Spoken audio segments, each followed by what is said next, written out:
Well, Coach, now you've had a chance to review the film from Kansas State. What looked good and what didn't?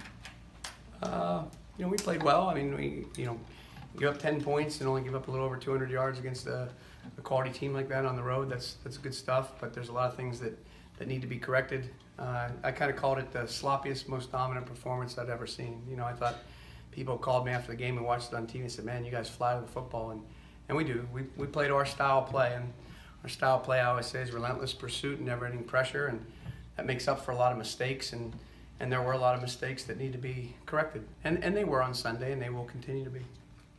You mentioned last week that the Kansas State offensive line was one of the better ones that Mississippi State was going to face this year. How do you feel that your guys did in that matchup? We held them to, we achieved our run goal, 3.2 yards a rush. I think we had 8 tackles for loss, and I think we had 4 sacks. Although we were playing a very, very good offensive line, I think we have a very, very good defensive line. And I think Jeffrey Simmons and Montez Sweat and that crew, continue to show why they deserve all the recognition they're getting.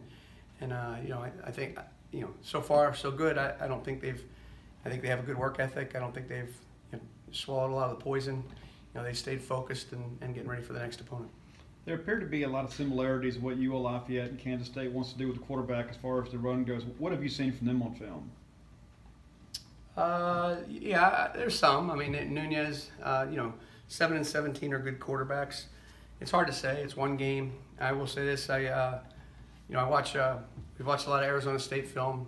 Billy Napier is the head coach.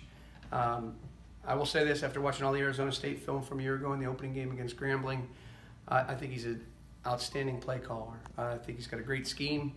I think he's very unique. I think he uses formations to his advantage, tries to get the ball in the hands of his playmakers, and has a really, really, really good idea on how to move the ball.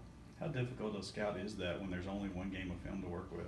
It's kind of weird, because you're watching, you go back and forth, you break down the film, and Arizona State games and Lafayette game against Grambling are part of our breakdown.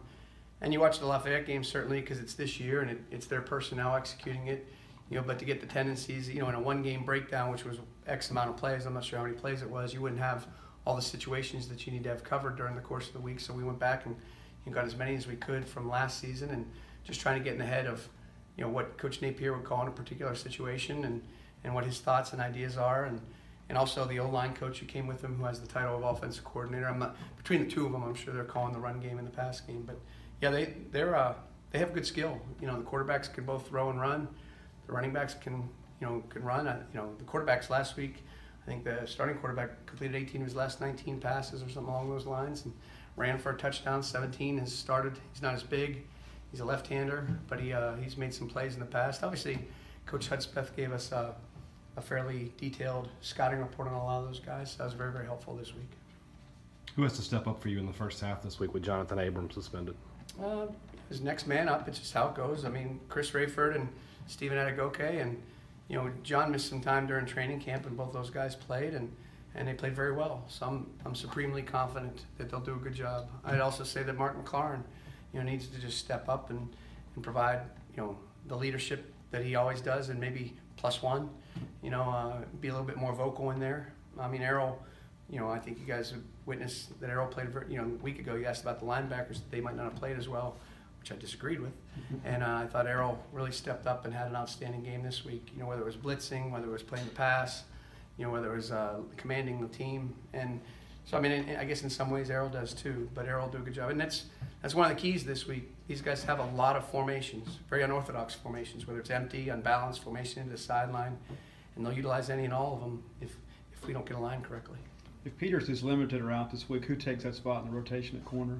Smitherman and Tyler Williams, and they both played a lot last week and did a good job. And Corey Charles has practiced with us all year long too. So those guys are all ready to play and do their job. I mean, Peters has practiced this week, so certainly he's been somewhat non-contact, but we'll see what happens. And nobody's going to be perfect this time of year. Once you get to September, mid-September, I mean, your body won't be the same until the end of the season again. So everybody's just going to fight through things and fight through soreness, fight through aches and pains, and we're very confident Jamal will be out there Saturday. On the other side of the field, how would you assess how Cam Dantzler has looked through 2 games? Yeah, I actually said the other day, this might sound weird, I thought one of the biggest plays of the game was the first play of the game.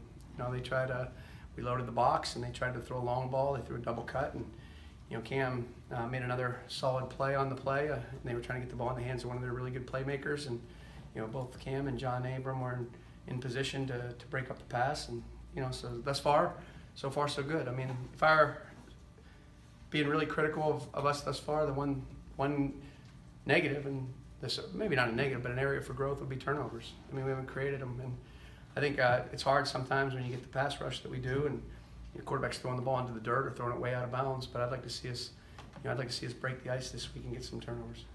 Seems like the linebackers are a big part of what you try to do when you need to get a big stop. How would you assess the overall play of those guys? Yeah,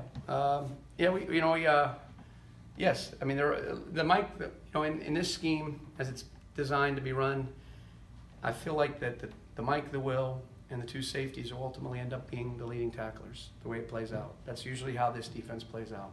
So they're always going to be at the point of attack. As a middle and a Mike linebacker and a Will linebacker, there's really nowhere to run and hide. You're always going to be at the point of attack. And when you have players at that position like we do, in Errol and Willie and Leo, I mean, those guys are really, really good players. And thus far, I'm very, very pleased with their performance. I'll say it again, you probably know a little bit more about Leo, or you know a little bit more about Willie, but boy, Errol Thompson's a guy flying a little bit below the radar that deserves some recognition. He's doing a good job.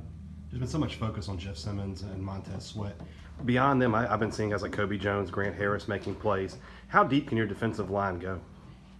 Extremely. Yeah.